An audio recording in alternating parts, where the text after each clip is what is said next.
Hey guys, we're back. Another episode of Watch It or Leave It. I'm Sean. I'm Capria.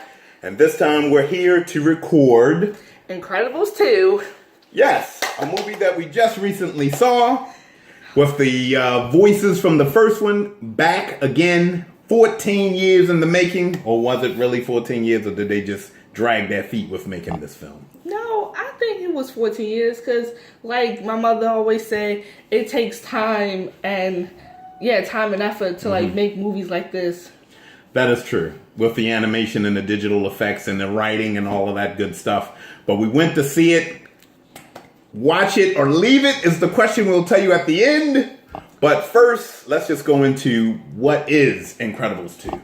Incredibles 2 is a family of superheroes who just everyday superheroes saving the day, all that stuff. But the world don't like superheroes. Right. They don't. I don't know why. They just don't. So this one guy in the film says he wants to try to change the image of superheroes. So he employs Elastigirl to go out and do missions. So that, to kind of change what people think, because if they see her saving the world and showing that no destruction, that was his big thing. He didn't want destruction. So he wanted you to save the world, but with no destruction. So to make people say, okay, well, superheroes aren't bad after all. And, and while she's doing that, what's the guy? Mr. Incredible was home watching the kids. All that stuff. Because if you remember the first film, the house blew up. So in this one, they're not living in a house. They're living in a hotel or something. So he's there watching the kids. And, of course, Jack was the main focus this time around. He's only on a couple of scenes in the first one. But in this one, Jack is more big because everybody's wanting to know what's his ability. And he has a lot of them, but I guess we're not going to go into he has a lot. All of his abilities because he had a lot. And that's where I was not really liking. I understand that everybody has an ability. You're born with an ability. Mr. Incredible is the strong one. Elastigirl stretches, Dash runs. Right. The baby was doing a little bit of everything. The baby did a little bit of everything. You name a power, the baby was doing it. And it kind of took me out. But I think, like my theory, like I told you, I think when they're babies, I don't know how, they don't know what power fits you, so they just give you each of the ability they know until... What? Until they can figure out which one that they really like? Yeah. Oh, okay. Well, I didn't like that. That's my theory. Right. That's my theory. This baby was doing all types of stuff. I'm not going to go into all the stuff he did, but in the trailer you see him shooting electric eyes and turning into a monster, and he sets himself on fire. But I think they were just in the writer's room like, oh, that would be slick. Let's let him do that. What about this? And it was just too much for me. Also, another thing that I was not happy about. Not this part again. They have a daughter. Violet, I love her. She's my favorite. Tons Invisible. Violet is the most emo character I've ever. This is the most emotional. You would think a little girl who lives in a family with abilities a lot of kids don't have would be having the time of her life. This girl is practically the whole film miserable.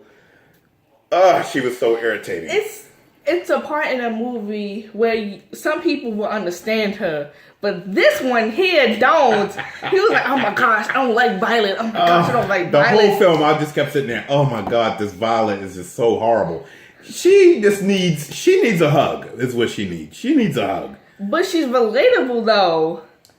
So, anyway, if you can get past Violet, the rest, Dash was probably my favorite. He's energetic, he's funny.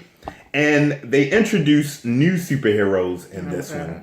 One being the name Void, who has the ability to what did she do? Like, she makes portals. Yes, portals. And you can go through the different holes and portals and all. And she was bad. Now you take her and take Violet out and put Void in. The Incredibles would be better than any superhero group. But no, Void was the bomb. Void was good, but they should keep Violet. Okay? I wish they showed a lot more Void, but they had other characters like a guy who could crush stuff, so he had the ability to crush. He was okay, but he wasn't used a lot. But a lot of different characters. But all in all, like I said, the movie was okay. It was good. So if I was to really rate it, It was, to me, it was just like watching the first one again, because this movie does take place literally right after the first one. I mean, if you watch the first one, as soon as it goes off with him opening his shirt, when what was the guy name? The mole guy, mole something. Oh shit, I don't know his name. Mole something. But so when this movie comes on, he's back and they're fighting him. But like I said, to me, it felt like it was no different than watching the first one all over again.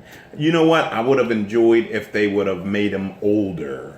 Yeah, that's what I thought too. After 14 years, I thought they was gonna make them I thought they was gonna make Dash fight Violet. They was gonna make Violet a little adult and stuff. Right. Make Dash them into like teenagers.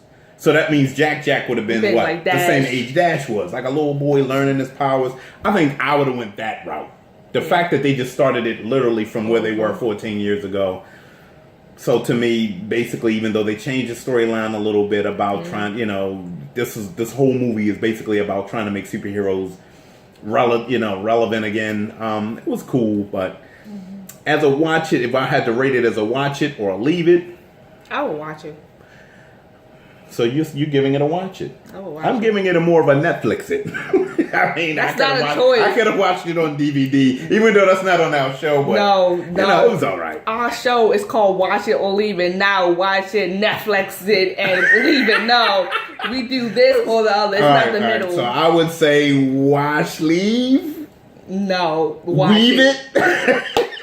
No, watch it. Weave it. Watch it. Because it was a little, I don't know. But like I said, it was directed by Brad Bird, who did the first one. So it basically had the same feel as the first one. They didn't really throw anything new to it. Other than you could tell that the special effects have changed over the years. It has. Like in the first one, they looked all pale and stuff. But in this one, they was all tan and all that stuff. I was like, dang. And you could see the details on their red uniforms. You could see the fabric where you couldn't see all that before. It just looked like a red and black uniform. But on this one, you could see that it looked like he was wearing cotton. So who knows? I don't know. The special effects were a lot. You could tell in 14 years, CG has gone a long way. Digital animation has really come up. A lot of the action sequences with the Elastigirl were great.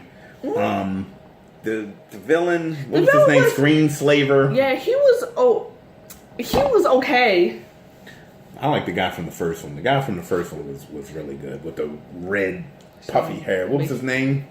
I forgot his name too. I'm sorry, folks. I'm forgetting names today. But he died. Yeah, he died. But I enjoyed him. But Screenslaver was okay, and we're not going to give it away what the ability was or what he was trying to do. But he was just a basic villain, and it was very. Oh, that's another thing we didn't talk about. This movie was very predictable. It was like as you're watching it, you're like, okay, I knew that was going to happen. All right, okay, no surprises here. It was kind of predictable because most movies, their trailers show way too much. Like, their trailers be like a minute or a minute and a half or two. Like, your trailer's supposed to be like 30 seconds to a minute and a half. Yeah. Like, movies show way too much, and that's why some of these movies today are so predictable, because you're like watching the movies and like, oh, that was in the trailer. I don't know what that's going to happen. Oh, that was in the trailer too. Like, and they make more trailers to it. Like, you can do like a little teaser and that's it, and wait for everything else to be on theater.